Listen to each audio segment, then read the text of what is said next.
Es lo mismo. Bruno, buenas noches. Mauricio, ¿Está bien? ¿para bien? Acá volando entre una clase y otra. Cosa que dije, capaz que mandaban un mensaje en el grupo y no había clase, empecé a mirar para acá, para allá. No, que el profesor de la clase anterior tenía algunos Calculé. avisos para dar y nos tomó unos 5 minutos más. Calculé, entonces cuando vos mandaste el mensaje está... Pero ya estábamos. Profesores, buenas noches. Silvia, buenas noches. Arsenio, ¿cómo están? Buenas noches, pastor. Bienvenidos. Buenas noches, hermanos. Que Dios los bendiga.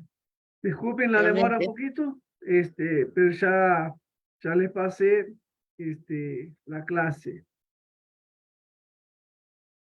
Gracias, pastor. Nada que perdonar, pastor.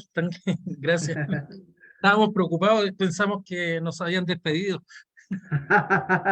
No, el doctor Jorge Smolin tenía unos avisitos más y se nos tomó unos minutitos ahí. Ah, ya, no hay problema, no hay problema. Cuando estemos en la gloria del Señor, este va a ser ni siquiera un segundo. Es cierto. Gracias, hermanos. Bueno, amados hermanos, damos gracias al Señor por este tiempo. Vamos a comenzar esta noche una tercera etapa llamemos, del estudio que hemos desarrollado sobre consejería bíblica. Comenzamos con pacificadores, luego hemos estado trabajando sobre las dinámicas del cambio bíblico, y ahora vamos a ver métodos del cambio bíblico para trabajar como consejeros. Este es el tercer módulo genérico, llamemos, de trabajo que vamos a desarrollar. Y bueno, vamos a comenzar con oración y le voy a pedir a mi hermana Silvia si nos pudiera ella dirigir en la oración para comenzar esta noche, por favor. Sí, pastor. Señor, te alabamos y te bendecimos en esta noche. Te damos gracias, Padre, por un nuevo día de vida que tú nos has concedido. Te damos gracias por cada profesor, Señor, del seminario. Te damos gracias por los alumnos y bueno, por este nuevo desafío de comprender qué significa verdaderamente un cambio bíblico. Gracias por todo lo que hemos estado aprendiendo. Te pedimos que nos ayudes a retener esos conocimientos, Señor, y a ponerlos en práctica con la ayuda de tu Espíritu Santo y para la gloria de tu nombre. Te entregamos esta clase en tus manos y te damos gracias en el nombre de Jesús. Amén. Amén. Bueno, este tiempo básicamente está desarrollado por el pastor Esaú Reyes y por una hermana, yo no la conozco, espero algún día poder conocerla, se llama Nancy Carley, que ella es de Guadalajara, Jalisco, mexicana ella. Y tomamos como base la dinámica del cambio bíblico precisamente del doctor Tripp y Lane, que nos habla de material a aconsejar. Continuamos nuestro trabajo de consejería, teniendo confianza en la palabra del Señor y sabiendo que es el Espíritu Santo el que obra en nuestras vidas y en la vida de los aconsejados.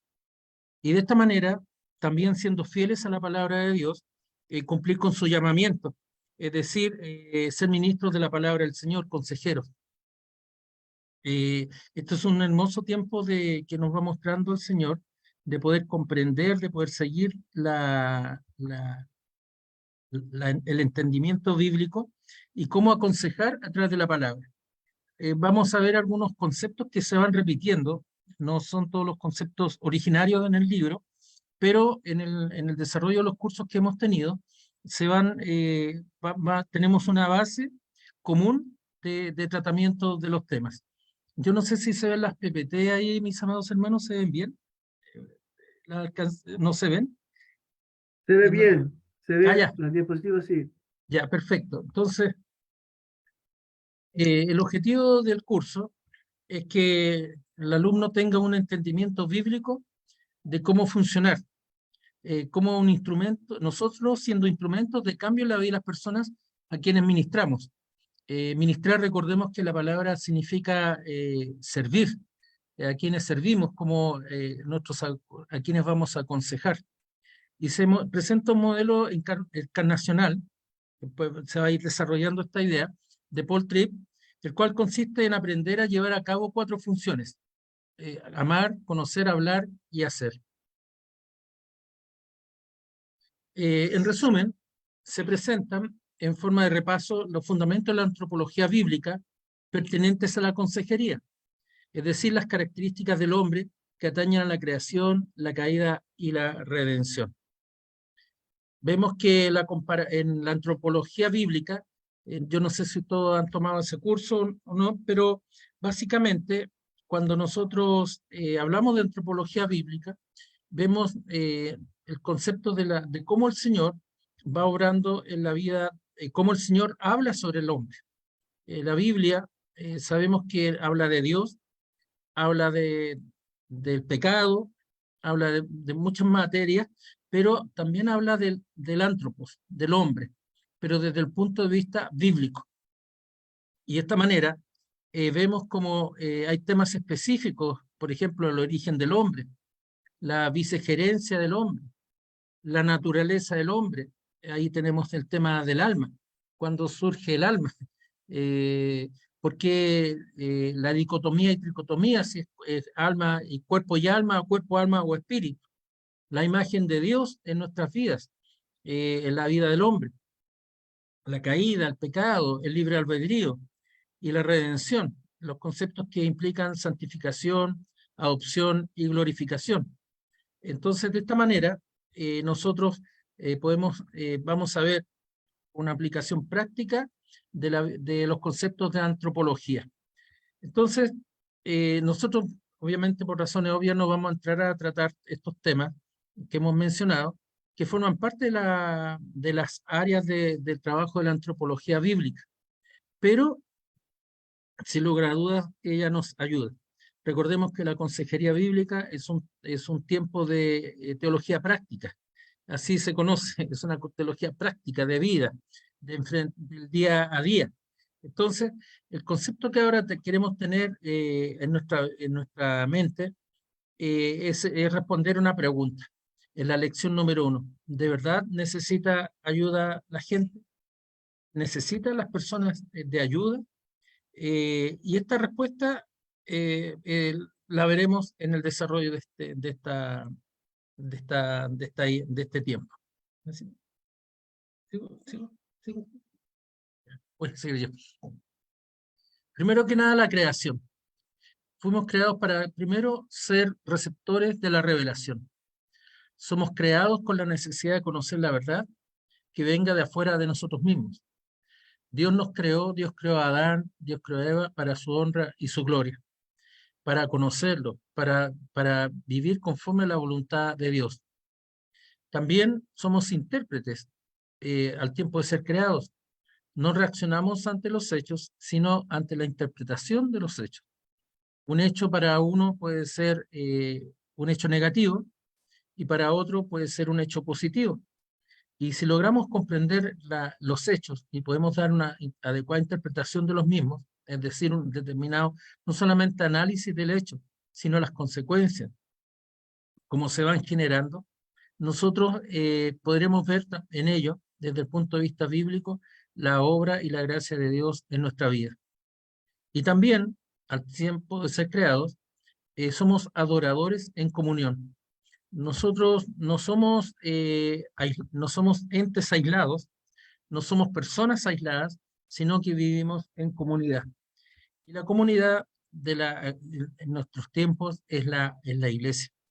Pero también la iglesia, nuestros hogares, nuestras familias, en nuestra sociedad también, cómo nosotros podemos aportar en el trabajo de la sociedad, en el trabajo de la iglesia, en el trabajo de la familia. En Génesis 3 se nos habla de la caída del hombre.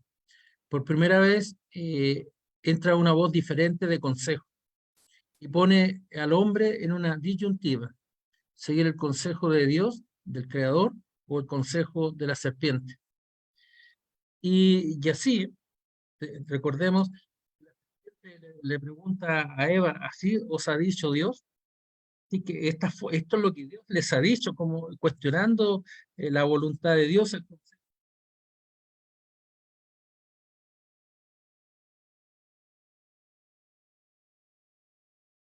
porque 1 de Génesis, con que Dios ha dicho, no comáis de todo árbol del huerto. Entonces surge un consejo distinto al consejo de Dios. El consejo es siempre moral, nunca es neutral, nunca es neutro. Siempre dice lo que es bueno y malo, verdadero o falso, sano y no sano. Siempre hay un paralelo en el consejo. No es algo que quizás bueno, quizás malo, no, es bueno o malo. Quizás es verdadero, quizás falso, no, es verdadero o falso. ¿Es esto sano o no es sano? No, es sano o no sano. No caben términos medios en un consejo, nunca es neutro.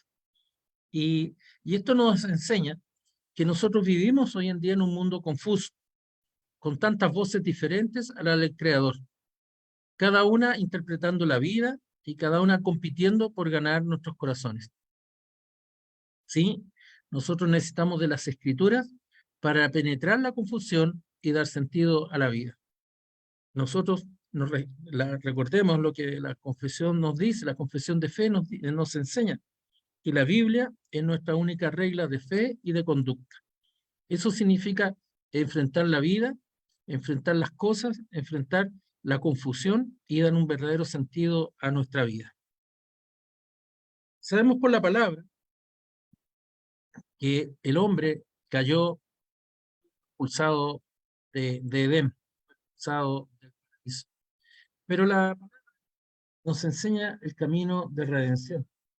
Muestra cómo Dios va obrando, ya del capítulo 3 en adelante, cómo el Dios fue obrando y va obrando en la vida del hombre para su redención, para mostrar el camino de salvación, en otras palabras. Y vemos en Hebreos, en el capítulo 3, versículos 12, 13, 12.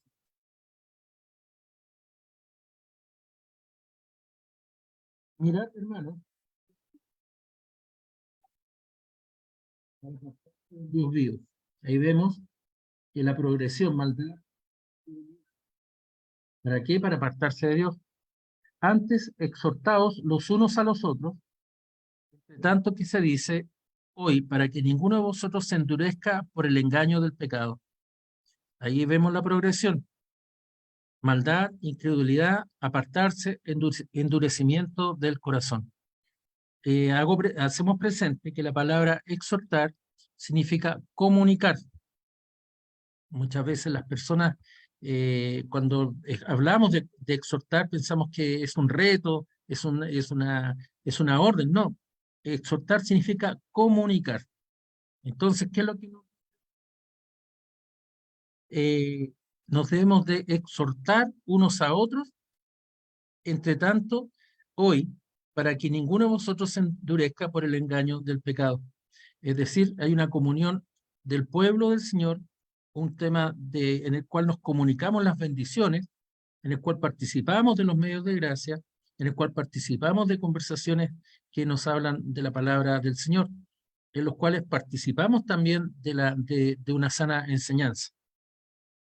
¿Y por qué el autor de Hebreos nos dice cuál es la causa? La causa está en el engaño, en la ceguera espiritual. Por lo tanto, nos dice que nosotros tenemos que tenemos que tener presente, mejor dicho, y dar buenos consejos, y porque es una necesidad de consejería, no solamente para el mundo, sino para nosotros como pueblo del Señor. Así, también la palabra nos enseña que la labor de dar consejo ocurre en el contexto de la comunidad de los creyentes.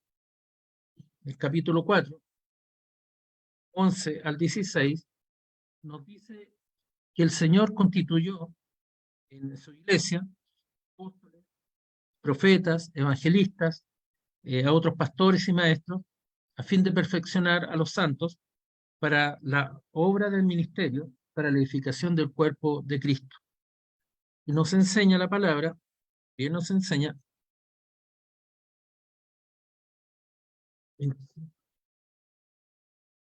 25 y 29. Dice, por lo cual, desechando la mentira, hablad verdad los unos con su prójimo, cada uno con su prójimo. Se dan cuenta, el exhortar es comunicar, hablar con su prójimo, porque somos miembros los unos de los otros. Es decir, nos debemos los unos a los otros. Y el 29 nos dice: ninguna palabra corrompida salga de vuestra boca, sino la que sea buena para la necesaria edificación, a fin de dar gracia a los oyentes. Entonces, vemos que la labor de dar consejo nace en el contexto de la comunidad de los creyentes, es decir, en la iglesia. No estamos hablando, cuando hablamos de iglesia, también tengamos presente, no estamos hablando del templo. El templo es el edificio, la iglesia somos nosotros, el cuerpo de Cristo. ¿Hay iglesia incluso sin templos? Claro que hay iglesias sin templos. Normalmente buscamos congregarnos bajo un techo. A eso le llamamos iglesia normalmente, pero es el templo, eso es lo físico. La iglesia somos nosotros. La iglesia la constituye. En este momento, por ejemplo, somos iglesia. Pese a que estamos distantes, pero estamos como cuerpo del Señor, como el cuerpo místico del Señor, como la escogida del Señor, como su esposa, hablando de las palabras del Señor y aprendiendo de la voluntad de Dios. También la redención nos enseña que son necesarias en el tema de la consejería dos cosas: el valor amoroso de la honestidad, ser honestos cuando se conversa, y ser humildes para infundir confianza en los demás, para acercarse a Dios, para acercarse al consejero también como instrumento de la consejería. Ser honestos es importante. Ser honesto es dar seguridad, es dar confianza, no de doble estándar. Dar seguridad a las personas que nosotros no vamos a salir de la consejería a contarle a medio mundo lo que escuchamos o lo que vimos. Eso es dar seguridad a la persona, es un valor amoroso de acogida a la persona y también de humildad, para no siendo soberbio, esta es la verdad, sino que mostrar la verdad. Nosotros no somos la verdad, sino que la palabra es la verdad, pero nosotros somos instrumentos para que la persona conozca también a Cristo a través de la consejería. Así vemos ahora un esquema en los cuales se nos habla del concepto de que la necesidad de consejo en el mundo es el resultado del simple hecho que somos humanos. Somos personas, somos seres humanos. Y es personalizado porque yo necesito recibir la verdad que venga de afuera, es decir, de Dios, para hacer sentido en la vida. Y al tiempo de relacionarnos con otros, necesitamos aprender cómo ser un buen instrumento de cambio por parte de Dios para otros. Hoy en día, muchas voces, hemos dicho, compiten con la voz de la palabra de Dios para atraer la atención de nuestro corazón. Entonces, tengo que preguntar humildemente por qué hago y digo las cosas. Es un análisis que tengo que tener yo personalmente. Y para eso, para relacionarme con otros, necesito llenarme, saturarme con las Escrituras para asegurar que mis interpretaciones y consejos sean basados en la sabiduría divina y no en la mía, en la voz de un hombre, en la voz de la persona, sino que sea la palabra la que hable a través de nuestra enseñanza, de nuestro consejo. También recordemos lo que veíamos en Hebreos 3, capítulo 3, versículos 12 al 13. El pecado es enceguecedor. Ahí hay una falta de ortografía, vamos a corregir. Enceguecedor, es decir, nos va nublando nuestro entendimiento, y todos necesitamos la ayuda de otros creyentes a diario. Es pretencioso pensar que yo estoy solo en el mundo.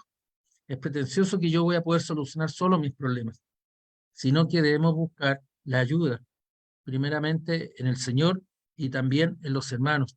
Escuchar a los hermanos, buscar cómo nosotros debemos de entender cómo enfrentar las circunstancias. Entonces, ¿por qué? Porque es lo que está, reconocer lo engañoso que es mi corazón. Engañoso es el corazón, y estar abierto al consejo de otros. Ser humilde significa, en otras palabras. ¿Y por qué? Porque necesito darme cuenta cómo estoy influenciando también a otros en mi vida diaria. Exhortarse, comunicarse. Entonces aquí vemos en este pequeño cuadro de conceptos, el aspecto personal y cómo me relaciono, cómo se relaciona con otros, cómo nosotros nos debemos de exhortar los unos a los otros. Ahora veremos qué es lo que es consejería. Que hay escrito una definición de consejería que dice traer la palabra de Dios a un individuo en una situación para que éste entienda a Dios, se entienda a sí mismo y entienda su situación y pueda responder a sus circunstancias en maneras bíblicas. Nosotros no vamos a aconsejar lo que nosotros pensamos que es mejor para esa persona. No les vamos a dar sugerencias, no les vamos a dar ideas de cómo resolver su situación. Yo creo que eso es algo inherente al ser humano. Escuchar los problemas de alguien o la tristeza de alguien o tratar de consolar a alguna persona que lo está pasando mal o que está pasando alguna enfermedad o alguna situación difícil y nosotros nos ponemos en su lugar y desde allí nosotros escuchamos que las personas habitualmente les dicen qué hacer o les sugieren qué hacer o les dicen qué harían ellos en su lugar. Pero nosotros sabemos que todas las personas habitualmente dicen que tienen esa habilidad o ese don para escuchar y dar consejos. Pero esta no es una consejería del ser humano, es una consejería bíblica. Y nosotros hemos visto y hemos revisado algunos párrafos de la Biblia donde nosotros podemos apreciar cuál es el sentido de esta consejería. ¿Recuerdan cuando habíamos revisado el texto bíblico cuando Jesús, después de haber estado enseñando la palabra, se fue con sus discípulos a una barca? Y recuerdan que ellos se dieron cuenta que no habían llevado pan. Yo me imagino que en la barca en medio del agua no podían buscar dónde preparar el pan. Y empezaron a hablar entre ellos y a discutir de a quién se le había olvidado traer pan. Y se acuerdan que ahí Jesús les dijo, ¿todavía no entienden que han vivido conmigo el milagro de cuando había una multitud grande y habían algunos peces y algunos panes que se pudo alimentar a toda esa multitud? Ustedes lo vieron, estuvieron ahí y todavía no creen, todavía tienen poca fe, todavía no se dan cuenta que soy el Hijo de Dios, todavía no se dan cuenta del poder que tengo, porque soy Dios, soy hijo de Dios. Y Dios en su palabra nos va haciendo preguntas, pero no para ver la circunstancia, sino para ver lo que hay en nuestro corazón y destaparlo.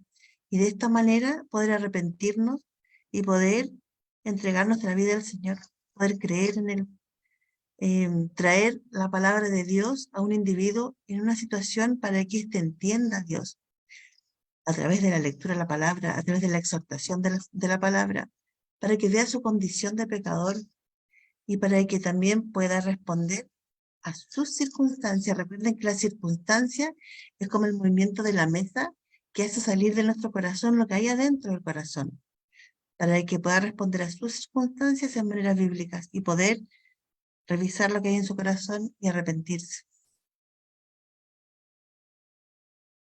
Pero como Nancita ha señalado, tenemos que pensar bíblicamente, porque nadie da consejos basados en los hechos, sino que uno habla según su interpretación de los hechos.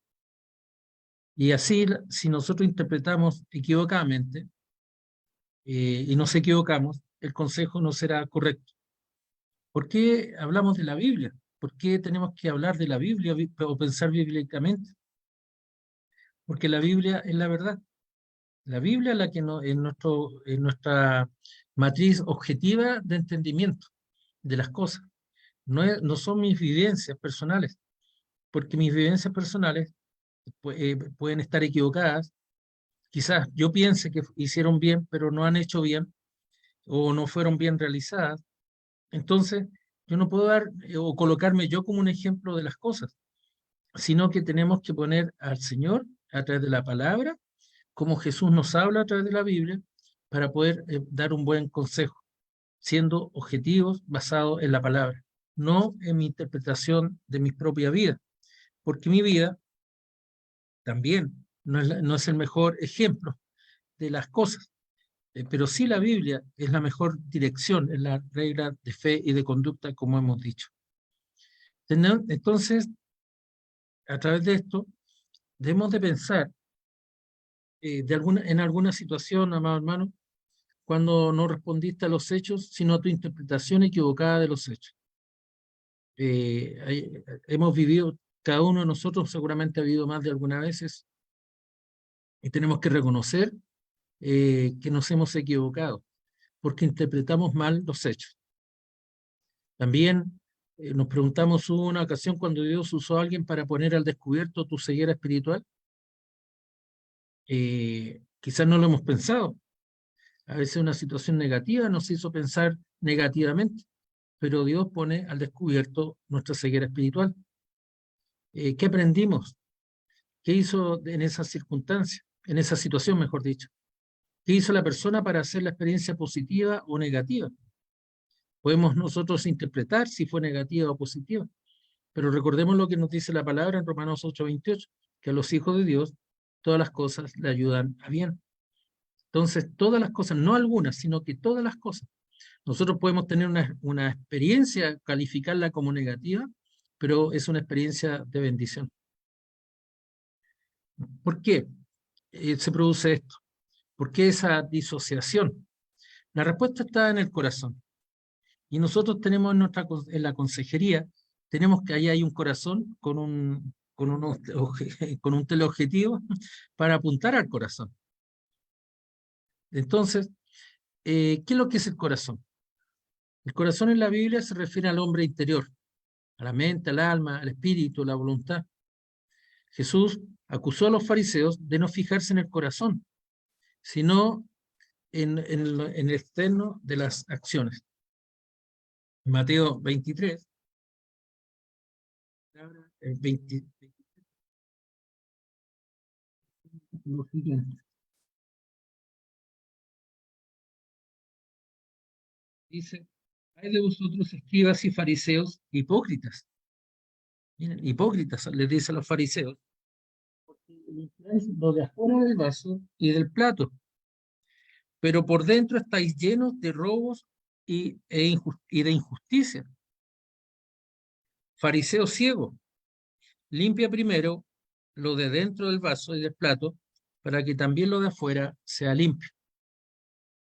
Recordemos la enseñanza de nuestro Señor Jesucristo, en Marcos, que nos dice que lo que sale de la boca del hombre es lo que contamina, no lo que entra.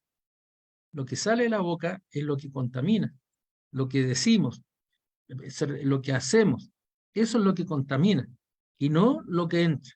En Marcos capítulo 8, cuando el Señor está hablando sobre la necesidad o no necesidad, dice de que sus discípulos se laven las manos para comer. Entonces, ¿qué es lo que gobierna el corazón? ¿Qué es lo que gobierna? ¿Qué es lo que está? La respuesta no es la única, pero en Ezequiel 14:1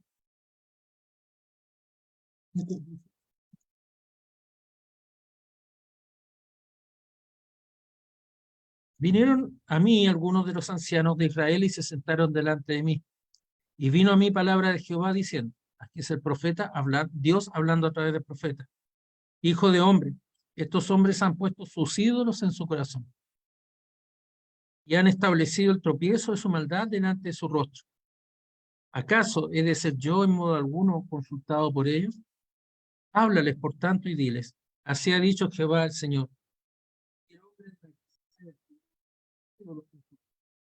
Y estableció el tropiezo de su rostro, y vinieron al profeta, yo Jehová responderé a que viniere conforme a la multitud de sus ídolos. Miren, no habla de sus ídolos, sino la multitud de sus ídolos, para tomar que se han apartado por sus ídolos. Aquí vemos que el corazón es influenciado en una forma inevitable. Todo aquello que gobierna el corazón ejerce una influencia inevitable sobre la vida y el comportamiento de las personas. El Señor nos habla de la multitud de ídolos que rigen a la persona.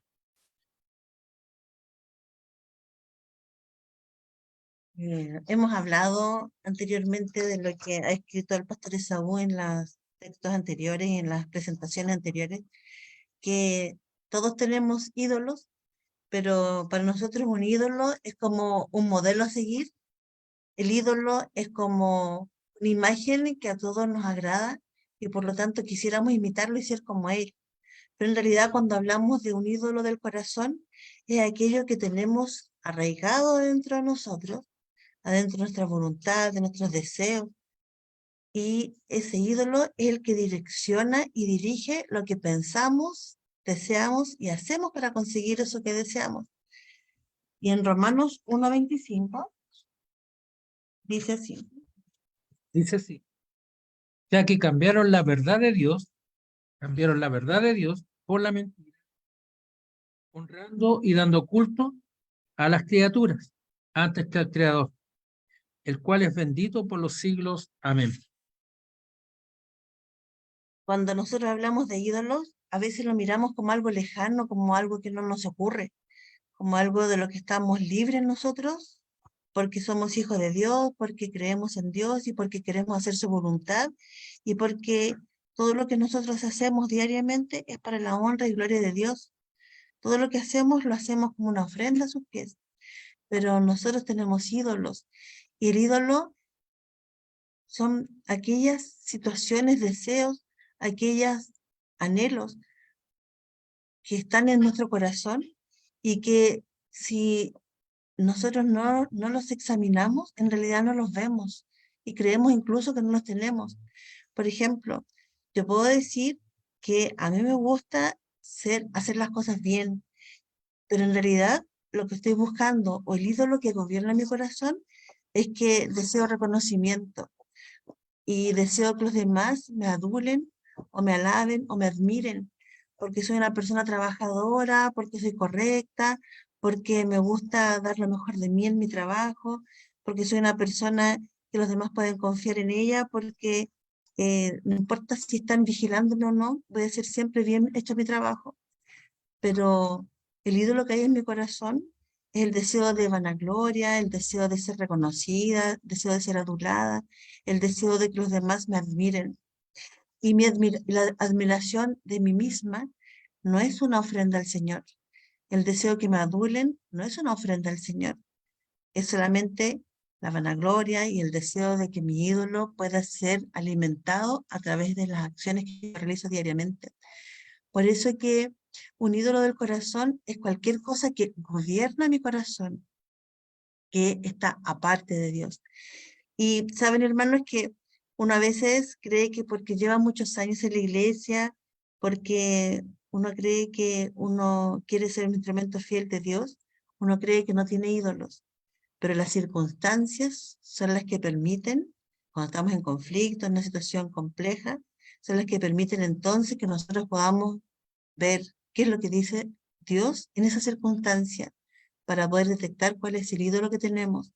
Y nosotros también como consejeros, o ustedes como consejeros, perdón, pueden hacer este trabajo que Dios les ha encomendado, de exhortar a través de la palabra para que esa ceguera de ojos pueda ser descubierta y para que los hermanos a quienes estamos aconsejando puedan entonces a través de la palabra y la acción del Espíritu Santo visualizar cuáles son los ídolos que están gobernando su corazón. Porque recuerden que nosotros no hacemos el cambio, es Dios a través del Espíritu Santo. Jesús lavó nuestros pecados. Ahora nosotros somos aceptos ante sus ojos, ante los ojos de Dios, pero también nosotros podemos ser un instrumento para que nuestros queridos hermanos, a través de la exhortación de la palabra y del trabajo que ustedes como consejeros pueden hacer, se pueda trabajar en los ídolos del corazón, que son pecaminosos, ¿cierto? Para poder reconocerlos, arrepentirnos y poder cambiar. El único que nos cambia es Cristo. Pero nosotros podemos, a través de nosotros podemos exhortar la palabra para que el cambio con la consejería bíblica permita que entonces esos ídolos se vayan erradicando. El gran intercambio. El intercambio vemos en Romanos 5, dice que cambiaron la gloria eterna de Dios, del Creador, por la gloria temporal de las cosas. La verdad de Dios por su propia mentira. Y la adoración a Dios por adorar lo creado. Yo a veces graficamos esto, colocamos la mano arriba, Dios, y el hombre está abajo. Pero ¿qué es lo que hace el hombre? Se coloca al nivel de Dios y sobrepasa a Dios. ¿Por qué? Porque en lugar de dar la gloria al Creador, da la gloria temporal a las cosas. En verdad, en lugar de adorar la verdad de Dios, adoran su propia mentira, su propio engaño. En lugar de adorar a Dios, adoran lo creado. Entonces, vemos dónde está tu tesoro, dice, donde está tu corazón está tu tesoro, nos enseña el Señor Jesucristo. En Mateo 6, 19 al 24. Es decir, tu conducta, tu tesoro controlará tu corazón y por ende tu conducta. También vemos cómo el corazón es activo, no es pasivo. Nos muestra en Hebreos 4,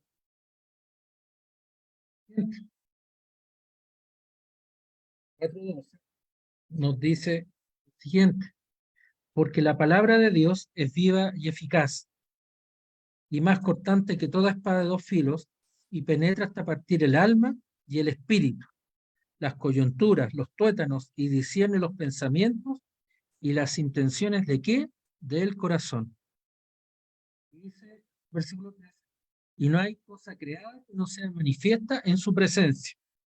Antes bien, todas las cosas están desnudas, sin tapujo, eso significa desnudo, sin ropa, y abiertas los ojos de aquel a quien tenemos que dar cuenta. Es decir, frente a Dios no podemos ocultar. En Santiago también nos enseña la palabra. En Santiago, en el mismo sentido, Santiago, el capítulo 1, versículos 14 al 15, lo siguiente.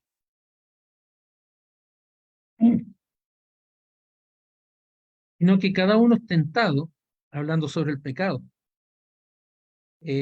cada uno es tentado cuando de su propia concupiscencia es atraído y seducido. Entonces la concupiscencia, después que ha concebido, da luz al pecado, y el pecado, siendo consumado, da luz a la muerte. A veces, un ejemplo, bueno, los ejemplos tienen un problema que siempre son cortos, como una polilla. Las polillas son mariposas nocturnas. ¿Y qué característica tienen? Son atraídas a la luz, a las fogatas. ¿Y qué pasa cuando hay una luz fuerte? Se queman. Ellas son atraídas y mueren. Quizás ese puede ser un ejemplo muy gráfico de lo que significa la conducta pecaminosa. Es atraída es tentado y es atraído y seducido, dice Santiago. Vamos ahora en este pequeño gráfico algo que ya hemos estado estudiando. El cuerpo, las circunstancias atacan el corazón, ahí vemos circunstancias de distinto tipo, lo hacen aflorar y lo que está en el corazón sale hacia el cuerpo. Circunstancias, ahí está la flechita dirigiéndose al corazón. El corazón reacciona porque está vivo y va hacia el cuerpo. Podríamos graficar lo que hemos hablado de esta manera. El corazón también piensa, siempre está interactuando con lo que está pasando y está organizando, interpretando y explicando las cosas que están ocurriendo. El corazón tiene motivos, el corazón desea, quiere, anhela, teme, tiene propósitos. Entonces, no es suficiente solamente observar el comportamiento, sino entender lo que quiere decir ese comportamiento. Y la escritura es poderosa como un espejo gigante que puedes poner al frente del aconsejado para mostrarle su corazón. También recordemos que el primer aconsejado somos nosotros mismos. La escritura nos habla a nosotros primeramente y nos coloca frente a un espejo gigante. Y ahí veremos cómo nos muestra el corazón, lo que piensa, lo que desea. Estas dos cosas dan estructura a cómo respondemos a la vida, cómo pensamos, cómo deseamos. Un ejemplo de eh, lo que podemos nosotros observar a través del comportamiento. Yo siempre pongo este ejemplo y disculpen hermanos, yo no conozco su cultura, entonces yo no sé si acaso lo que yo voy a decir va a ser algo inapropiado para el contexto cultural de ustedes. Pero voy a hablar de lo que sucede en Chile, así que ofrezco disculpas si ofendo a alguien con lo que voy a exponer. Pero, por ejemplo, acá en Chile, eh, cuando el matrimonio, cuando la mujer se molesta con el marido, no le dice lo que le pasa, sino que pone cara de enojada. Entonces, él le pregunta, ¿estás enojada? Y uno responde, no, pero con un tono de voz brusco y cortante. ¿Estás enojada? No. ¿Qué te pasa? Nada. Entonces, al decir nada, al decir no, está diciendo sí, estoy molesta. Entonces, él insiste y dice, ya, pero dime lo que te pasa para poder conversar. Y uno responde, te estoy diciendo que no me pasa nada. Entonces, claro, uno al decir así, no está diciendo que no pasa nada, está diciendo, estoy furiosa contigo. Pero como tú me conoces y tú sabes lo que a mí me agrada y tú sabes lo que me desagrada porque eres mi marido, entonces tú no me deberías estar preguntando por qué estoy enojada, sino que deberías pensar qué hiciste o qué no hiciste, qué dijiste o qué no dijiste que me hizo enojar.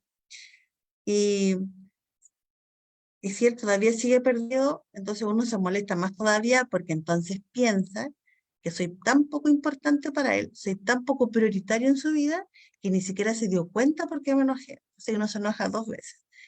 Entonces, claro, si uno ve el comportamiento, uno dice, bueno, está enojada, pero no es suficiente observar el comportamiento, sino que hay que entender lo que quiere decir ese comportamiento. Ese es un ejemplo de lo que podría suceder en un matrimonio en Santiago de Chile.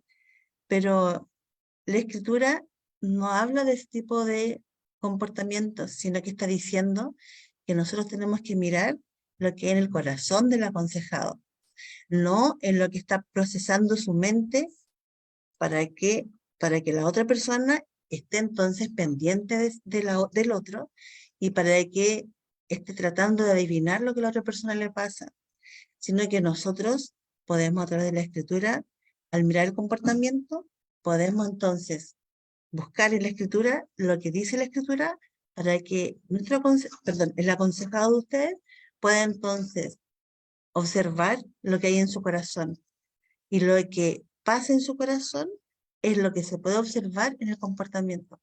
Entonces, por ejemplo, en la iglesia, cuando un hermano se puede sentir ofendido porque no valoraron lo que hizo, porque estaba trabajando en algo y las personas no agradecieron su trabajo, no lo valoraron, es más, lo quitaron, dijeron, mejor de esto lo vamos a dejar sin efecto porque en realidad no nos sirve. Claro, nuestro aconsejado se podría sentir pasado a llevar, podría sentir que su trabajo no se valoró y podría sentir incluso que la iglesia no es agradecida con su trabajo. Y ahí nosotros podemos entonces aconsejar, ¿cierto? ¿Qué habrá en su corazón? ¿Qué ídolo quedó ofendido y quedó herido? ¿Qué deseaba alcanzar a través de sus conductas para poder hacer crecer su ídolo o su ego? Aquellas cosas que estaban en su corazón que ahora son ofendidas por el comportamiento de los hermanos que no agradecieron su trabajo. Entonces, él que nos aconseja en la escritura. Y ustedes, como siervos del Señor, poder entender lo que pasa en el corazón de ese aconsejado a través del análisis de la escritura. Recordemos, la palabra de Dios es capaz de hacer lo que tú no puedes. Pone al descubierto y juzga el corazón. Es Dios el que revela las cosas a través de su palabra, como ese espejo gigante que hemos mencionado. A continuación veremos un esquema o un resumen de lo que hemos estado hablando, el concepto, la forma cómo obra en nuestras vidas y lo relacionado a otros. Hemos dicho que el corazón es activo que controla la conducta. En relación a nosotros, quiero crecer espiritualmente. Debo comprometerme a examinar mi corazón bíblicamente. Y cuando nos relacionamos con otros, en relación al corazón, cuando es activo, en ministrar, en servir. Quiero ser un instrumento de cambio del corazón del aconsejado. ¿Qué es lo que controla el corazón? Controla la conducta. Controlará la conducta, algo siempre rige al corazón. Siempre el corazón está detrás, dirigiendo nuestra vida. Entonces, yo debo preguntarme constantemente, ¿qué está gobernando mi corazón? Y humildemente frente al Señor. Y al relacionarlo a otros, vemos que el cambio de corazón se produce por medio de aplicar cuidadosamente la palabra a la persona específica y en su circunstancia específica. Aquí no se trata de decirle a la persona tú estás equivocada, sino de mostrar la palabra. Y veremos más adelante, cuando damos consejo, tal como hemos comenzado nuestras clases o terminado nuestras clases, debemos de orar. Usted debe orar al momento de entregar el consejo. Orar para que lo que se diga sea lo correcto, sea la palabra del Señor. Orar para que el Espíritu Santo obre en la vida de la persona. Y no frustrarse, porque las personas somos duras. Somos como piedras, un corazón de piedra, nos dicen en la palabra. Y la piedra es dura, no es algo que uno diga se va a diluir rápidamente. Mi esperanza es que las cosas se solucionen al abrir y cerrar de ojos. Pero vemos que las personas somos duras de corazón. Entonces, debemos de orar en forma específica por las circunstancias específicas. Aquí no se trata de orar por la humanidad, no se trata de orar por todo el mundo, sino ni orar por toda la familia, ni orar por toda la ciudad. Se trata de orar por la persona específica, con nombre y apellido, y orar específicamente por el problema que la persona tiene. Por ejemplo, se acerca a usted o se acerca a personas que está un homosexual. Las iglesias llegan personas que son homosexuales a las iglesias y trae un problema. Usted no le va a decir, sabes que el homosexualismo está penado por Dios y tú te tienes que ir. No. ¿Qué es lo que nos dirá la palabra? Debemos de primero orar por él. Se llama, voy a poner un ejemplo acá, Juan Pérez. Juan Pérez. Voy a orar por Juan Pérez y voy a orar por el problema que Juan Pérez tiene, por su homosexualismo, para orientarlo, para que él sepa y pueda confiar que Dios es el que va a estar obrando en su corazón. No vamos a orar para que Dios le quite el pecado al mundo, sino que vamos a orar para que el Señor transforme el corazón de Juan Pérez. Un problema acá en Chile cuando la familia hay violencia, se llama violencia intrafamiliar. Seguramente ustedes también allá tendrán alguna figura semejante. Cuando pelean los matrimonios y se golpean, o se insultan, o se agreden moralmente, se habla acá de una violencia intrafamiliar. Y vamos a recibir a la esposa y vamos a recibir al esposo. Y vamos a ver cómo la esposa sufrió los golpes y cómo el esposo abusó de ella. Y vamos a orar por nuestra hermana. Voy a poner un ejemplo de un nombre cualquiera, María, porque la hermana María está sufriendo de los golpes, está sufriendo en su corazón. Y quizás venga Juan, que es el marido, posteriormente a conversar con nosotros. Y vamos a orar por Juan para que el Señor quite la violencia hacia su esposa. Nancita delante ponía un ejemplo. Los hombres, las personas acá, no logramos interpretar adecuadamente lo que la esposa quiere. Cuesta mucho eso. Los hombres nos defendemos diciendo es que ella no me quiso decir, entonces yo no soy adivino, y nos justificamos.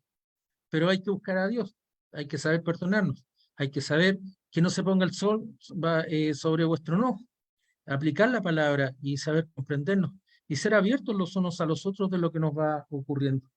Entonces, amados hermanos, como hemos dicho, orar por la persona, orar por el aconsejado y por su problema. De esta manera el Señor va a guiar nuestra conversación. Tener claridad que solo la palabra de Dios es capaz de poner al descubierto y juzgar el corazón. Entonces, ¿qué debo hacer yo? Es estudiar la Biblia, estudiarla, leerla, buscar el consejo de Dios. No en el momento, nos ocurre cuando estamos recién aprendiendo a buscar el pasaje bíblico que calzaría aquí. Pidamos al Señor que nos oriente. La Biblia no se encapsula en un pasaje. Hace unos días atrás, hace unas 4 semanas atrás, hablamos de, ¿se acuerdan del Pato Donald? De Hugo, Paco y Luis, del manual de los cortapalos. La Biblia no es un manual de cortapalos, la Biblia nos enseña principios. Hugo, Paco y Luis, cuando había un problema de subir al río, pusimos el ejemplo, consultaban cuando se sube al río qué es lo que hay que hacer. Y el manual de cortapalos te va indicando lo que había que hacer. La Biblia te enseña mucho más que eso. No te enseña cómo hacerlo, sino te enseña qué es lo que debes de hacer. Entonces, de esta manera, nosotros también vemos que el Señor nos va orientando y nos permite acercarnos al hermano, al aconsejado, y nosotros no debemos intentar manipular la conducta de otros o controlar la conducta de otros, sino que dejar que Dios obre el cambio perdurable en sus corazones. No somos nosotros los que vamos a tomar la vida del otro, ni a manipularla, sino que dejar que Dios obre el cambio perdurable en sus corazones.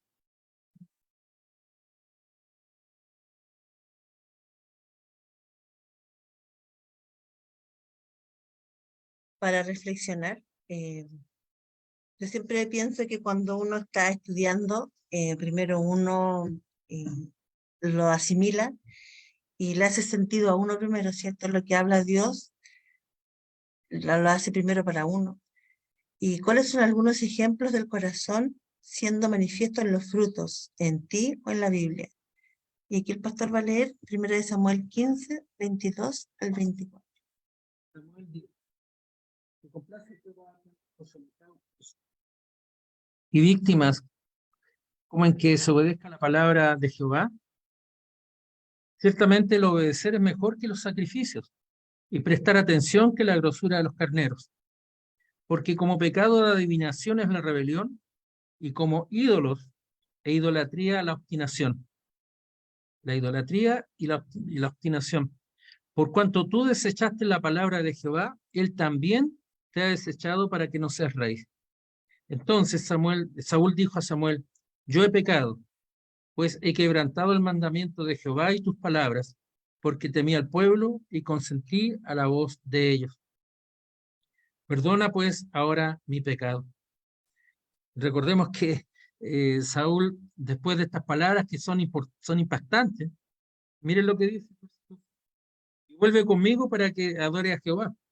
Eran palabras, podríamos decir, acá hablamos de buena crianza, había una suerte no había un verdadero arrepentimiento en sus palabras, pero ahí, si nosotros paramos el versículo, perdona ahora mi pecado, es eso lo que el Señor Jesucristo nos enseña, el arrepentimiento, el perdón de los pecados y el arrepentimiento. Es eso lo que Jesús nos enseña en su palabra. Y en 2 Samuel 12, del 9 al 10, dice lo siguiente. Miren el paralelo que se establece. Primero es Saúl y ahora es David. ¿Por qué pues tuviste en poco la palabra de Jehová, haciendo lo malo delante de sus ojos? A Urías Eteo heriste a espada y tomaste por mujer a su mujer, y a él lo mataste con la espada de los hijos de Amón. Por lo cual, ahora no se apartará jamás de tu casa la espada, por cuanto me menospreciaste y tomaste la mujer de Urías Eteo para que fuese tu mujer. Aquí vemos cómo el Señor muestra cómo David se arrepintió, tuvo un arrepentimiento verdadero de corazón en paralelo al que tuvo Saúl. Entonces, ahí vemos dos formas de frutos, el fruto bueno y el fruto malo. El fruto bueno el de David, el fruto malo el de Saúl. Porque Saúl manifestaba, quería que los demás lo miraran. David se presentó frente a Dios en humildad y en arrepentimiento de sus pecados. Esto no hizo que David nunca más pecara, pero sí mostró el corazón de David, que es lo que la Biblia, la palabra nos enseña. Entonces, podemos ver algunos ejemplos en nuestra vida cuando intentamos grapar frutos, es decir, asegurarnos con los frutos, mostrarnos en una imagen, mostrar una imagen ante los otros. ¿Cuántas veces no hemos intentado hacerlo? Pero Dios revela las cosas en su momento. Cuando nosotros hablamos de ejemplos del corazón que se manifiestan en los frutos, nosotros podemos mirar que muchas veces cuando estamos el día domingo en la iglesia, es fácil, entre comillas, es fácil ser buen cristiano, ser buen hijo de Dios, porque estamos en el contexto, estamos alabando a Dios, estamos orando, estamos aprendiendo más de su palabra, estamos compartiendo con los hermanos, pero durante la semana pareciera ser que a veces somos otras personas, donde a veces el enojo, el egoísmo o la amargura, parece que se apropiaran de nuestra vida y nuestro corazón está buscando satisfacer su propio ídolo. Entonces, nos relacionamos con aquellas personas que nos es fácil ir a hacer crecer nuestro ídolo del corazón y nos enojamos con aquellas personas que no proveen del elemento necesario para que el ídolo de mi corazón se vaya enalteciendo. Y nosotros yo creo que si nos examinamos ahora, nos damos cuenta de que si nosotros tenemos ejemplos de nuestra propia vida que se hace manifiesto que tenemos ídolos en el corazón y que nuestros frutos no son justamente de alabar a Dios, de honrar a Dios, de ser testimonio fiel a otros de que somos hijos de Dios, sino que estamos procurando nuestras propias concupiscencias, nuestros deseos, nuestros propios anhelos del corazón. Y nosotros tenemos ejemplos, ¿cierto?, de que nosotros intentamos dar buenos frutos, pero es un intento propio, un intento humano, no es un fruto del Espíritu Santo en nuestras vidas. Aquí vemos que grapar son las grapas, son los corchetes. A veces tratamos de lo bueno unir cosas malas y justificarnos, como el caso de Saúl. David también trató de grapar buenos frutos mientras tenía oculto su pecado. Trató de mostrarse benévolo, generoso, un buen rey, un buen rey frente a su pueblo, y llevó a la muerte a Urías. Muchas veces nos ocurre lo malo.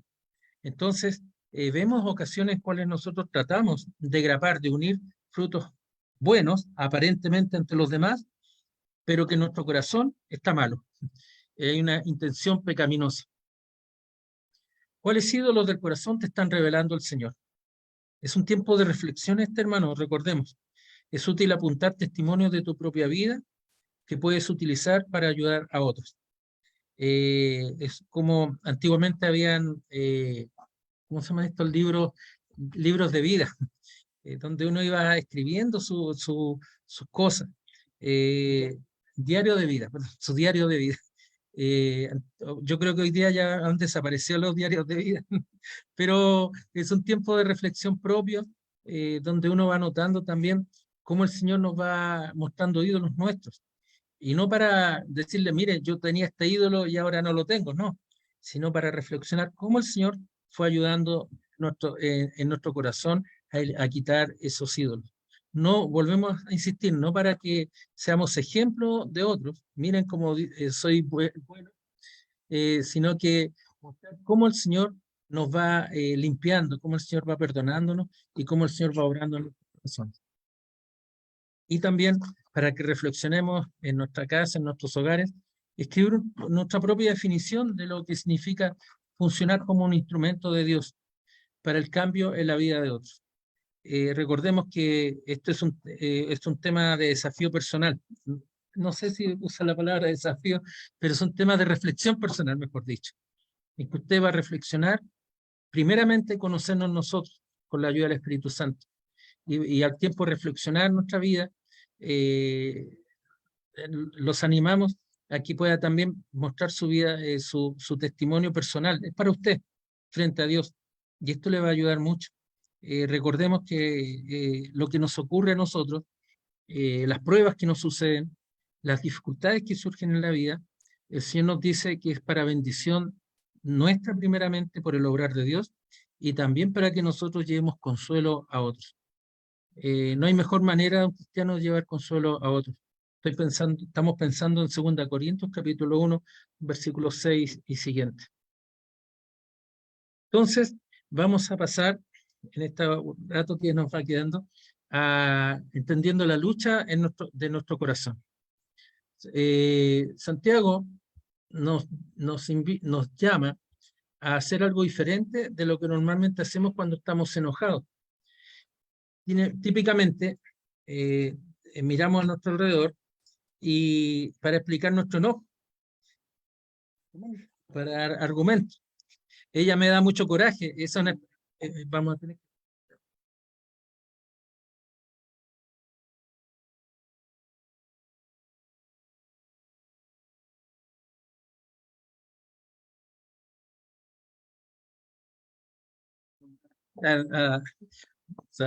se nos va a... se nos desconecta. Tenemos un pequeño personaje aquí al lado nuestro que se llama Gato, que no entiende que estamos en clase. Perdón, hermano, pero es un miembro de la familia. Pero nadie le ha explicado a este gato que él nos da mucho coraje. Necesita de consejería el gato, pastor. Sí.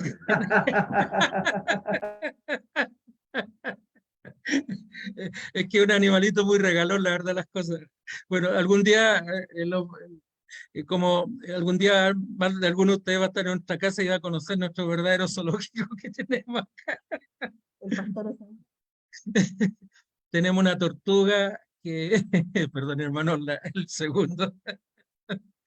Tenemos una tortuga que llegó del porte pequeñita y ahora acá es más grande que la mano. Tenemos un erizo de tierra que es un cuerpo spin. Y si fuera poco, tenemos 2 gatos, pero uno que es muy regalón, que le gusta estudiar juntamente con nosotros. Y el que no sé si nos está pidiendo consejería o nos está poniendo a prueba el Señor con este gato. Bueno, como aquí decía el pastor Carlos, nosotros cuando nos enojamos buscamos cómo excusarnos de ese momento inadecuado de nuestro enojo y externalizamos la culpa y decimos estoy enojado, pero, y al decir pero, decimos que no somos culpables, sino que hay otra persona que nos está provocando esa situación y por lo tanto al excusarnos sentimos que ya no somos culpables y por lo tanto no tenemos nada de que arrepentirnos, sino que la otra persona es la culpable porque por culpa de él yo estoy enojado. Y en Santiago capítulo 4 del versículos 1 al 10, el pastor lo va a leer. vamos. Este pasaje es muy fuerte. Cada vez que uno lo lee más, se va dando cuenta cómo se nos va mostrando su voluntad. Pregunta Santiago, ¿de dónde vienen las guerras, los pleitos entre vosotros? ¿De dónde vienen las peleas? En la iglesia, en la familia, en el trabajo. Vuestras pasiones, pregunta Santiago, es una pregunta dirigida, ¿no? De vuestras pasiones, las cuales combaten en vuestros miembros, codiciáis y no tenéis, matáis y ardéis de envidia y no podéis alcanzar, combatís y lucháis, pero no tenéis lo que deseáis porque no pedís. Pedís y no recibís porque pedís mal para gastar en vuestros propios deleites. Santiago nos dirá más adelante almas adúlteras. Entonces, en resumen, aquí Santiago nos está colocando en entender nuestro enojo, dónde están nuestros pleitos, nuestros conflictos, en examinar nuestros corazones. Las guerras y los pleitos vienen de los deseos que batallan dentro nuestros, luchas por causa de lo que queremos, de lo que anhelamos, de lo que creemos que es justo o correcto o nos corresponde.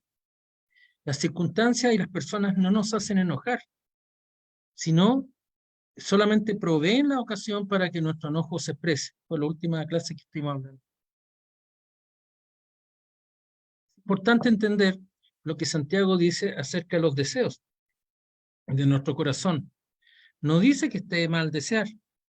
La capacidad de desear, de anhelar, fue dada de Dios y no está mal en sí. Pero lo que Santiago nos dice, que solo los malos deseos causan pleito, es que los deseos luchan dentro de nosotros y nos dominan, nos hacen responder inadecuadamente. Si mi corazón está dominado por un deseo, Solo hay dos maneras en que puedo responder a ti. Si me estás ayudando a obtener lo que quiero, estaré contento contigo y con nuestra relación. Pero si me estorbas, que yo consiga lo que quiero, experimentaré enojo, frustración, decepción contigo. Mi problema es que ese deseo, aunque fuera bueno, ha tomado el control de mi corazón y ha hecho un ídolo de ese deseo. No existe ninguna circunstancia ni relación en la cual esto no esté sucediendo, porque todos tendemos a cambiar la adoración y servicio al Creador por la adoración y servicio a la cosa creada. Es nuestro sino como de personas.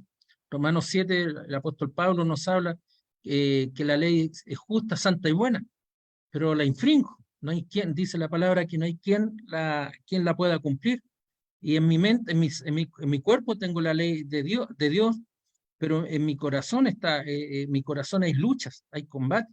Tengo la ley de Dios en mi mente, pero peco y hago lo que no quiero y lo que no quiero hago, dirá el apóstol Pablo en Romanos 7. Entonces, hace como un mes atrás, vimos este pequeño esquema que dijimos después lo vamos a ver y ahora es más o menos el momento de verlo.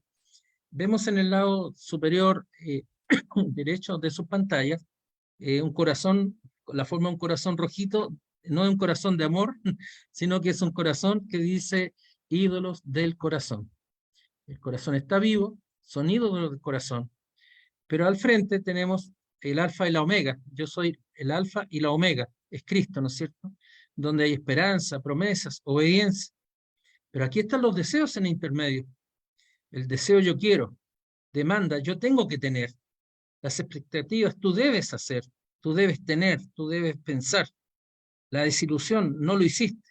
El enojo, el castigo. Como tú no lo hiciste, voy a reaccionar de esta manera. Esto es, en estos cuadritos, estos corazoncitos negros, nos va mostrando cómo va obrando en nuestro interior el querer, el deseo, la demanda, es decir, la pretensión, lo que tengo que tener. Yo quiero una mejor vida para mis hijos. Tengo que tener un mejor sueldo. La expectativa es que mi jefe me debe subir el sueldo. La desilusión es que mi jefe no lo hizo y yo me enojo. Y el castigo, bueno, como tú no lo hiciste, me voy a robar.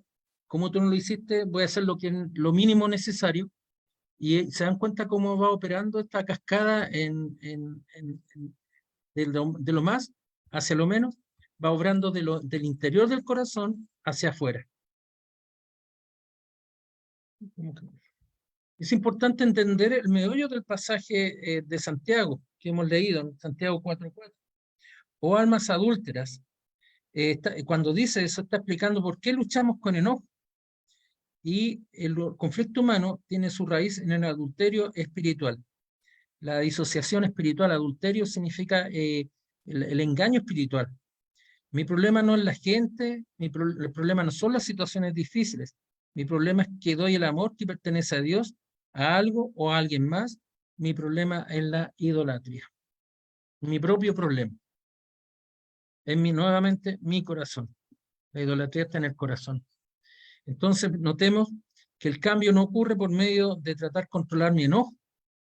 No son técnicas de control de enojo o cuidar mi comunicación, porque yo puedo ofender sin decir ningún garabato, ninguna mala palabra, ni siquiera un mal gesto. Como Nancita ponía el ejemplo, no me pasa nada y le pasa mucho. O bueno, tú eres la culpable porque no me dices lo que pasa. También debo cuidar mi comunicación. O recordar principios de la resolución de conflictos. Que es lo que enseñaba la hermana Nancy, el pastor, cuando hablábamos de técnicas de resolución de conflictos. El problema no son las técnicas, sino que Santiago nos dice que el cambio empieza cuando nos sometemos a Dios. Y solamente cuando confesamos y renunciamos a nuestra idolatría, los deseos que han llegado a dominarnos, viviremos en paz el uno con el otro. Y es el puente, es el mecanismo para lograr el perdón y perdonarnos y saber perdonarnos. Somos llamados a acercarnos a Dios y nos comprometemos que Él se acercará a nosotros. Él nos promete eso. Este cambio involucra dos cosas. lavar las manos. Esto tiene que ver con el cambio de conducta. Y también purifica los corazones. Esto implica quitar los ídolos del corazón. Hay un cambio práctico vivido de cambiar la conducta, de cambiar, de no volver a cometer el pecado, de no ofender, de arrepentirse de corazón. Y al cuando decimos eso, sabemos que Dios está purificando nuestros corazones, está quitando los ídolos del corazón. Santiago está diciendo esencialmente que no puede guardar el segundo y grande mandamiento, ama a tu prójimo como a ti mismo, si no estás guardando el primer y gran mandamiento, ama al Señor tu Dios. Muchas veces las personas pensamos que o sustituimos, y nuevamente viene el pecado, pensando que si somos buenas personas, y utilizo hasta en ser generoso, en ser dadivoso, ya estoy cumpliendo. No, no es eso. Primero es amar al Señor tu Dios, y luego amar a tu prójimo como a ti mismo. El segundo y grande mandamiento es consecuencia del primero. El primer mandamiento, ama al Señor tu Dios, con todo tu corazón, con todo tu alma, con todo tu ser, con todas tus fuerzas, dice la palabra. En Galatas 5, del 16 al 26, vamos a verlo. Gálatas capítulo 5, versículos 16 al 26, nos dice, andad en el Espíritu y no satisfajáis los deseos de la carne. ¿Qué significa eso? Es un llamamiento que nos sirvamos el uno al otro en amor. Se nos dificulta servir con amor. ¿No es más fácil exigir? Es más fácil esperar ser servido. Parece más natural luchar por nuestros propios derechos. De hecho, decimos son nuestros derechos. Hoy día vivimos en una sociedad de derechos. Mucha gente reclama que vive en una sociedad de derechos y no de obligaciones. Pero, ¿por qué es tan difícil? ¿Por qué es tan complejo? ¿Por qué requiere tanto sacrificio? Y la respuesta en ello está nuevamente porque luchamos contra nuestra naturaleza. Esa lucha transcurre en nuestro corazón. Lucha en una naturaleza pecaminosa, porque Dios todavía no ha terminado su obra en nosotros. En momentos cuando somos llamados a servir el uno al otro, somos indulgentes con nosotros mismos. Como si yo no me amo, ¿quién más me va a amar? En el fondo eso es lo que se traduce. Pero ser indulgente significa que nos rendimos a ella o lo alimentamos.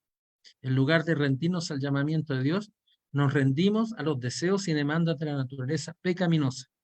Temor, pasiones, el deseo de pertenecer, el deseo de reconocimiento, el deseo de ser afirmado, confirmado, determinan nuestra conducta en lugar del Señor. Por ende, surge la advertencia de Pablo. Podemos destruirnos el uno al otro. Y eso nos va a llevar en los que son de Cristo y deseos. Si vivimos por el Espíritu, andemos también por el Espíritu. No nos hagamos gloriosos y evitar unos a otros, envidiándonos unos a otros. Ahí está la provisión de Dios, el regalo de Dios, la misericordia de Dios para ganar la lucha y decir no a nuestros deseos. No nuestra fuerza es la solución, sino que es ser crucificado Cristo. Versículo 24. Pero los que son de Cristo, como hemos leído, han crucificado la carne, pasiones y deseos. Nos llama a recordar nuestra unión con Cristo. Cuando Cristo murió, yo morí. Cuando resucitó, resucité una nueva vida, en la cual el poder del pecado sobre mí ha sido quebrantado para siempre, y ahora tengo el poder para resistir el control de la carne. Recuerdan que cuando hablábamos de que en nuestro corazón siempre hay un deseo y atrás hay un temor. Por ejemplo, cuando nos enojamos porque alguien no valora lo que somos, no valora lo que hicimos, y nos enojamos porque nos sentimos pasados a llevar, o nos enojamos porque sentimos que no nos reconocen o no nos agradecen nuestro sacrificio, en realidad tenemos temor. Y el temor de la idolatría es que nosotros podamos sentir que somos buenos, somos importantes Y ese reconocimiento habla de que nosotros necesitamos ser más que los demás, ser mejores que los demás. Pero también nosotros podemos ver que el temor que hay ahí es el temor a que no nos necesiten, el temor a que no seamos las personas que queremos ser en la vida de los demás, el temor a no pertenecer a esas personas. Claro. Vemos como un poco antes Pablo también 5, lo que habíamos mencionado antes, que nos ha dado un espíritu guerrero. ¿Qué significa esto? Significa que, ¿por qué este nombre? Porque el Espíritu Santo batalla de parte de nosotros. Recordemos ese ejemplo de la armadura de Dios. ¿Quién vence? No es nuestra armadura, sino que es Dios, el Espíritu Santo, el que batalla de parte de nosotros. El Espíritu vive en nosotros y por su poder somos capaces de vencer las pasiones y deseos de la naturaleza pecaminosa. Podemos decir no a los deseos poderosos para que seamos libres a servir el uno al otro en amor. Y de esta manera nosotros vamos a ver, quiero poner un ejemplo, que nos ha ocurrido en el tiempo como con la hermana Nancy, en el trabajo, en la vida pastoral, en la consejería. Por ejemplo, viene a mi mente el caso de un joven, de un matrimonio, que el marido veía pornografía y esto ofendió mucho a su esposa. Evidentemente la ofendió mucho porque él estaba dedicado a eso y la explicación que él daba era que su esposa ya no lo quería. Entonces, pudimos conversar con ellos. Él venció su pecado, reconociéndolo, confesándolo primeramente, pidiendo perdón a la esposa por lo que estaba ocurriendo, y de esta manera ella también lo perdonó, pero hicieron cosas prácticas. Por ejemplo, el computador ya no lo iban a tener en una pieza oculta, sino que lo pusieron en un lugar público, para que todos pudieran, cuando alguien llegara, pudiera ver lo que estaba pasando. No era algo, la pantalla ya no estaba escondida, sino que era una pantalla para mostrar. De esta manera fue venciendo también sus pasiones, fue venciendo su naturaleza pecaminosa. Pero lo principal no fue dar vuelta a la pantalla, no fue dar vuelta el teclado, ni decir perdóname porque te ofendí, sino que profundamente reconocer el pecado, arrepentirse frente a Dios y poder decirle a la esposa que la amaba. Y la esposa también tener la capacidad de decirle, de pedirle perdón también en lo que estaba ocurriendo, porque había algo que estaba, no estoy diciendo que era uno o el otro culpable, sino que era el amor de los cónyuges, la fidelidad, que era el problema que ellos estaban viviendo. Entonces, hermanos amados, es la Biblia la que habla en nuestras vidas. Nosotros, recordemos, somos templo del Espíritu Santo. El Espíritu Santo habita en nuestros corazones y nosotros como creyentes, como hijos de Dios, tenemos el poder, no el poder del hombre, sino el poder del Espíritu Santo que batalla de parte de nosotros. El Espíritu Santo vive en nosotros y por eso somos capaces de vencer las pasiones. Recuerdan Romanos 7, nuevamente el apóstol Pablo, miserable de mí, ¿quién me librará de este cuerpo de muerte? ¿Quién me librará de mis pasiones? Está diciendo, ¿quién me librará de mis deseos, de mi naturaleza pecaminosa? Solamente Cristo, solamente su gracia, solamente el obrar del Espíritu Santo. Vemos ahora, estamos finalizando esta noche, hermano. Después Nancita verá la tarea. Vemos el concepto, la lucha, la causa de mi lucha no es ni la gente ni las circunstancias de mi vida, sino los deseos y creencias de mi corazón. Nosotros, ¿qué debemos de hacer? Entender mis hechos, las palabras y emociones. Debo preguntar cuáles deseos y creencias me controlan en las varias relaciones y circunstancias en mi vida. Se repiten, se van repitiendo. Entonces, ¿cuál es mi relación con los otros? No debo culpar a las circunstancias o a las otras personas, sino preguntar si tiendo más a exigir que a servir en mis relaciones. Recordemos cuando vimos la dinámica del cambio, le echamos la culpa al otro, le echamos la culpa a las circunstancias, le echamos la culpa a Satanás, a todo el mundo le echamos la culpa. Y yo soy a la cultura, al mal tiempo, a la diabetes, a todo, a la glicemia que está alta, a muchas cosas le echamos la culpa. Pero, ¿qué nos dice la palabra? Mira tu corazón. Es uno, porque somos responsables frente a Dios. Usted y yo, mi amado hermano, mi esposa, yo, somos responsables primeramente frente a Dios. Entonces, ¿qué debo exigir? ¿Más a mí o exigirle más a los demás? La respuesta está clara. Nosotros tenemos que ser más exigentes, autoexigentes. Cuando somos, muchos de ustedes son líderes en su iglesia, pastores, presbíteros, diáconos, diaconisas, nos presentamos frente a Dios. Entonces tenemos que ser un ejemplo, pero no por nosotros, no porque para que miren lo buen pastor que soy, no por el buen dominio propio, sino porque el Señor es el que obra en nuestras vidas. Podemos estábamos recordando una vez, un día un hermano, estábamos en una clase y me dijo unas palabras bien ofensivas, este es un testimonio personal, y decía, yo no le dije nada, puse mis manos atrás para en señal de no violencia, y después una hermana se acercó y me dijo, pastor, lo quiero felicitar. Yo le dije, ¿por qué, hermanita? Porque usted tiene un dominio propio. Y yo le dije, hermana, gracias, hermanita. Y después lo que pasó, porque tenía el dominio propio, porque me estaba apretando detrás, como tenía mis manos detrás, me estaba apretando tanto los dedos que creo que me lo llegué a fracturar. Entonces, no era mi dominio propio. Yo estaba muy ofendido. Si hubiera podido saltar a decirle 4 verdades juntas y una más, se la hubiera dicho. Pero la hermana vio que yo me controlé. Pero si la hermana hubiera visto mi pobre dedo como lo tenía apretado, hubiera dicho, pero eso no es lo que se espera del Señor, ¿no es cierto? Sino que el Señor, ¿qué es lo que espera? Perdonar, escuchar y perdonar aunque nos ofendan. No apretándose los dedos, porque esa es técnica de hombre, pero sí decirle al hermano, te perdono, caminar juntos y aprender a perdonarse. Nosotros enseñamos con mi esposa la iglesia en la comunión, en la comunidad del perdón. Y el perdonar significa saber pedir perdón, saber ofrecer el perdón, saber recibir el perdón y saber perdonar. Son actos, el perdón no solamente es un camino unilateral, sino que decimos que es un camino de ida y vuelta.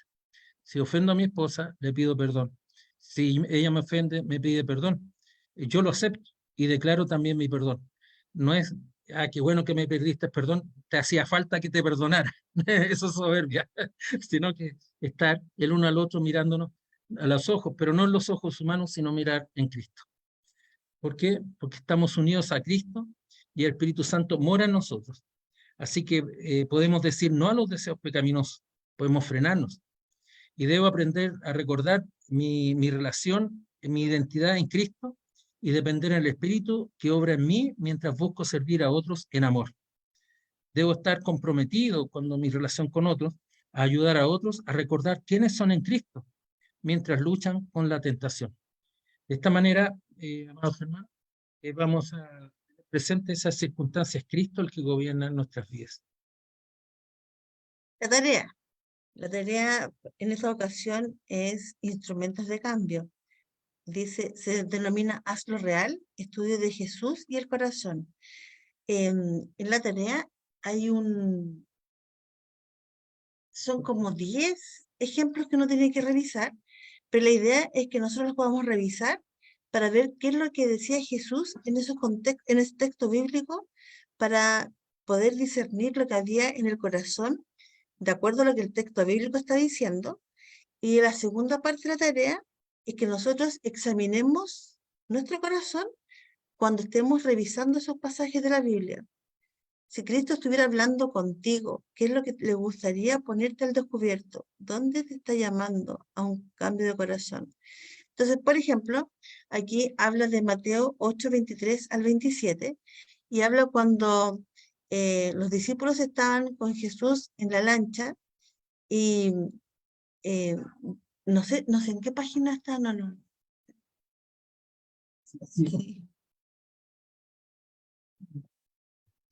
Para mientras el pastor busca la página que el gato nos botó el texto, aquí está.